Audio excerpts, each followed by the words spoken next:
So today I want to talk about something more personal, which is how I became an art therapist, which is really a journey into how I accepted myself and my traits as they are, and to use those traits as strengths. So it was a lot about overcoming shame and struggles related especially to my own self-expression and creativity. So to start off with, painting was always something that was kind of like a companion in my life. I always liked to do things with my hands, and painting especially felt like a very natural way of expression for me.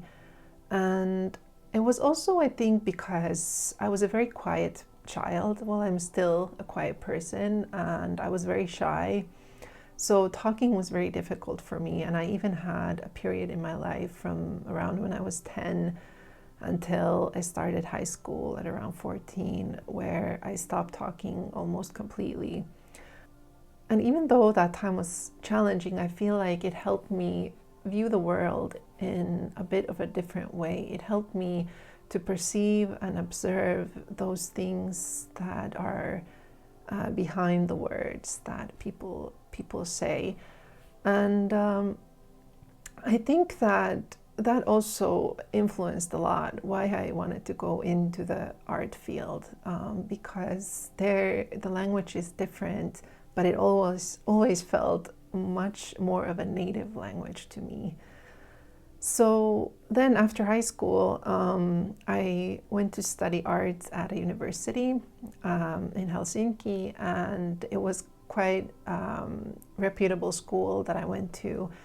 The application process was quite difficult, and it was hard to get in. So I was really excited when I found out that I was accepted there, and I was really excited to start. But then I slowly realized, the longer that I studied there, that it was becoming more and more difficult, and I felt anxious and stressed out, and everything felt hard to do. So the things that I used to love doing, suddenly they were surrounded with this constant sense of anxiety, which started to build a feeling of frustration around my creativity.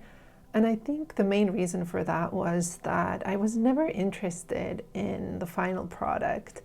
And that's kind of where the attention was at the university.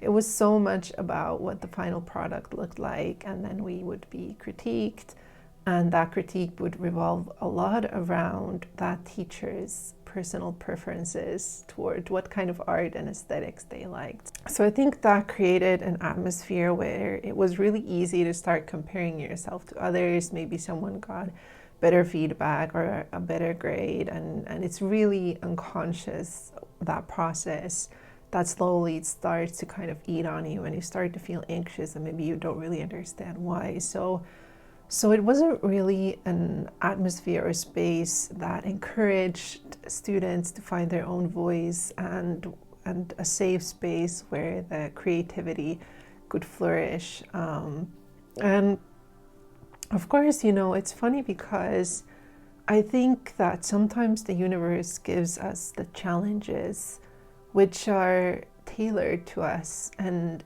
very individualized, so that by overcoming those challenges, we can actually learn and grow the most. And I think it was the case here too, because not only that time where I didn't feel safe to speak, but also the time in school that I didn't feel safe to create, both have relations to my own self-expression. And that was a challenge and a journey that I had to go through, and I still have to go through that. So maybe a lot of people think that it's really easy for me to just kind of be creative and spontaneously create this and that, but that's definitely not the case. And I had to go through struggles to kind of overcome those challenges and blocks. So anyway, I graduated from that school. I studied there for 6 years, and afterwards I was so lost. I didn't know what to do with my life or my career. I was unemployed for several years, and I also felt very stuck with my creativity. I was painting, but it always felt kind of like a push and a struggle.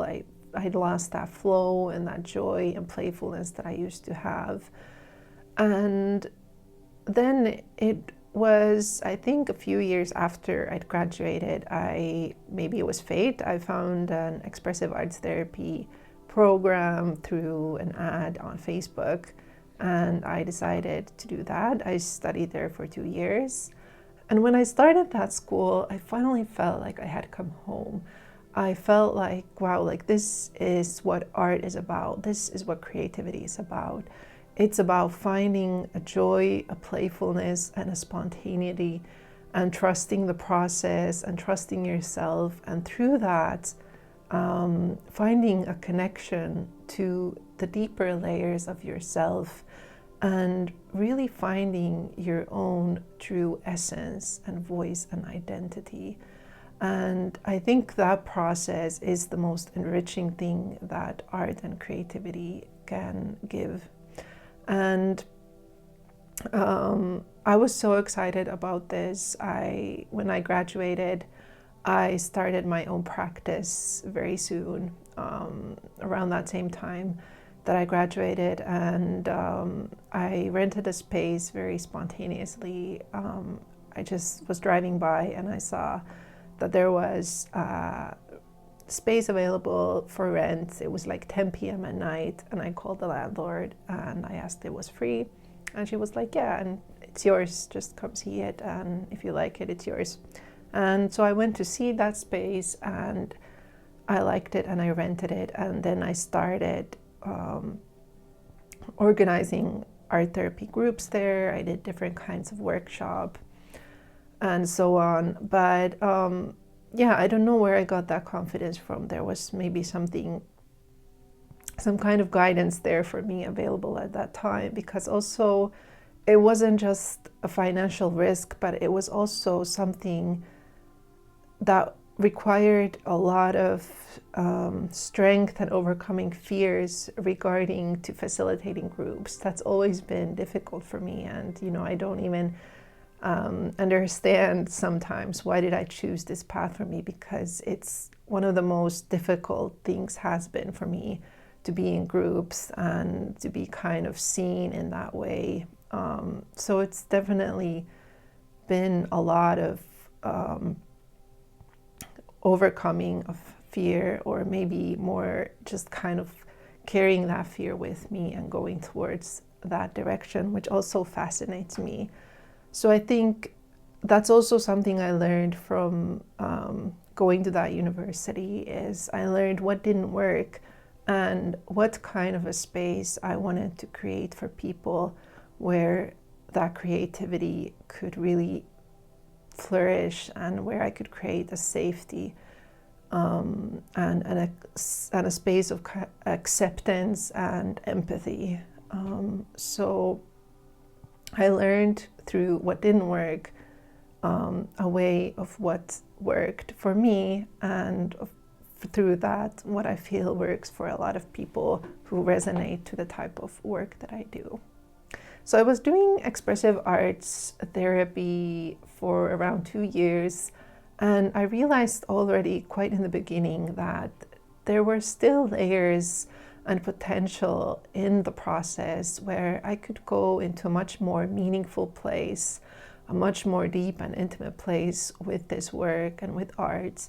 And I began to be interested in Jungian psychology at that time. And it was also because I have my own creative practice, and mostly it's been around my own art journaling. And my images in my art journal began to get more and more mysterious, and I was really wondering, like, what do these images mean, like at a deeper level? Why am I drawing these certain symbols over and over again, or why is something repeating? And so that's when I decided to go study Jungian psychology in Ireland.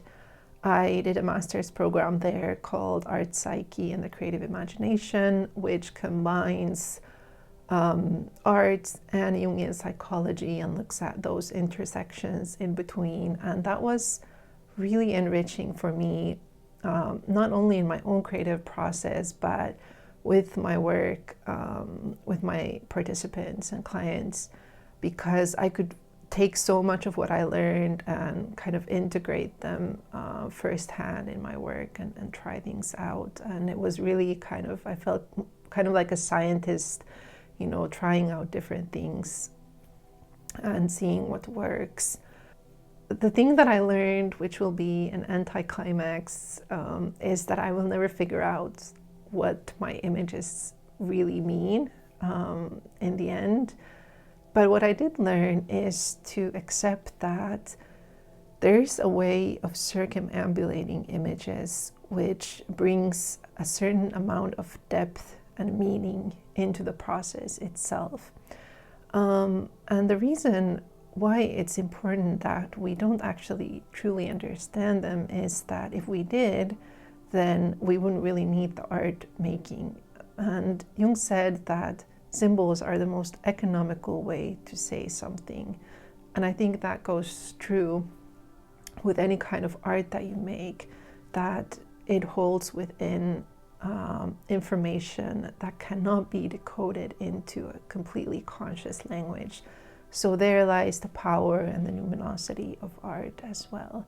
And I think that was an important lesson for me to learn. So I think in the end, a lot of what I've gone through in my own creative practice and my career has been about finding a meaningful, authentic, creative voice within, one that connects me to myself and which I feel connects me through something greater than myself. And I think this process has been a lot about accepting myself as I am, because I used to have a lot of shame about my own shyness and about being quiet. So it was about accepting that I can be a shy and quiet facilitator for groups. And the thing is that actually the feedback that I get when I facilitate group is often people feel very safe that I give them so much space. So it can turn around kind of the things that you think are shameful about you or you don't like about you can actually be strengths when you put them to use in the right setting. So I think that's been a huge growth process for me. And nowadays I even put into the descriptions of my groups that I am a quiet facilitator, because I think we should really definitely find a positive connotation for the word quiet, because quiet can be a beautiful thing. So that's my story. Thanks for joining me for this video that was a bit different, and hope to have you back.